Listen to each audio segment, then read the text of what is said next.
so the experience has been fairly good. So we have seen some disruptions in the ports in Asia.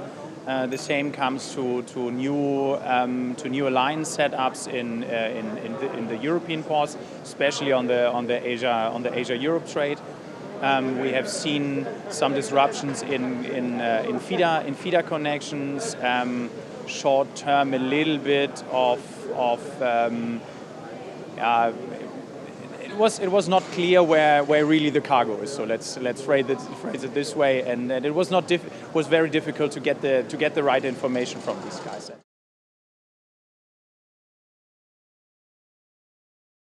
So I think if you go down to the causes, then it's clear that if the line would only deal with itself, it would have fairly well managed all the issues and all the processes. But they had to manage in time with 2, 3, maybe 4 or even more other players, which are maybe not standardized, which are maybe not, and it's all about preparation. So I see that mainly causing by not really well prepared alliance starts.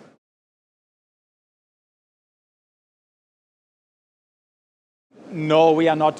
So most of the problems are fixed. So we are not facing them anymore. We are now running into a little bit of issues which are built around this new alliance system. So everything has to settle. We saw some lack of containers in inland locations. We saw some disruption in as well. How do I price my next available capacity? And this is something which we have now overcome, but we are still suffering a little bit of the leftovers.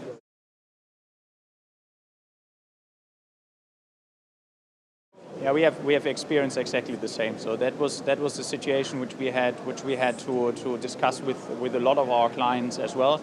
The good part is that most of this trade is fairly short-term rate fixed, so we don't have a lot of long-term rates on our side.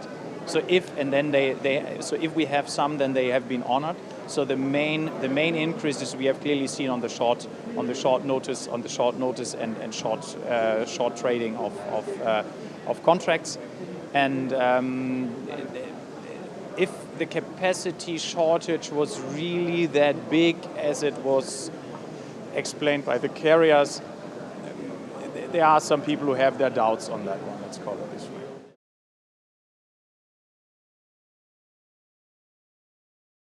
Blank sailings, but clearly as well, we have seen certain vessels which have been not that full as you would expect them to be.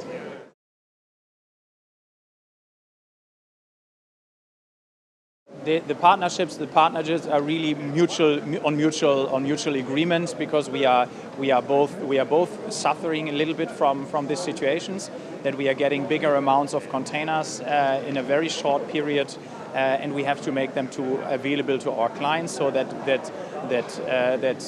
utilization factor is increasing is the terminal issue, and we have clearly the issue that we don't get in time to our containers and move them to our clients. And this we clearly have tried to overcome by particularly working on situations where we believe that it helps the terminal to, for example, to pre-stow certain containers into a certain area, because we know that they will go after the first day of arrival, they will go with train to, let's say, Czechia.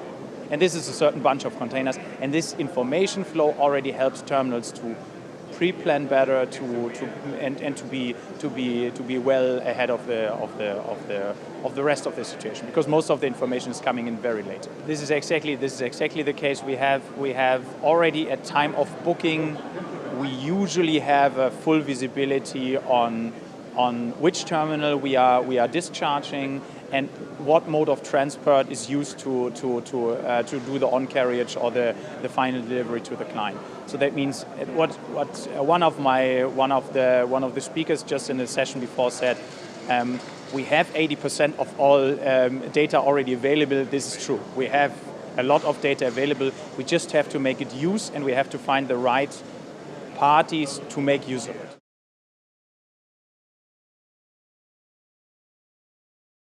This is a role which we have exceptionally done this, and this was not really chartering.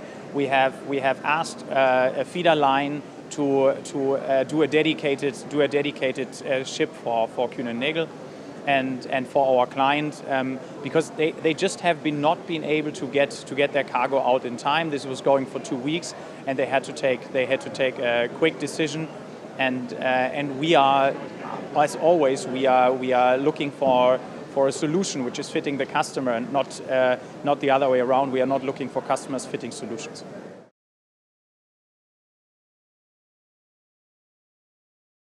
I think you have named one of the responses to that. We clearly see this as I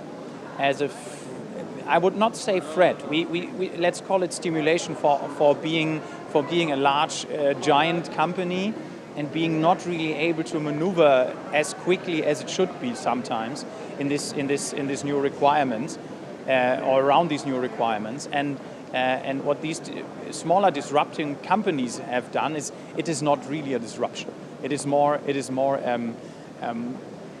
pulling the right strings at the right time together and putting a little bit of a sexy outfit behind it. So, and this is what we are doing as well. We have done it the other way around. We have at first pulled the strings, and we are now trying to create a sexy outfit for that.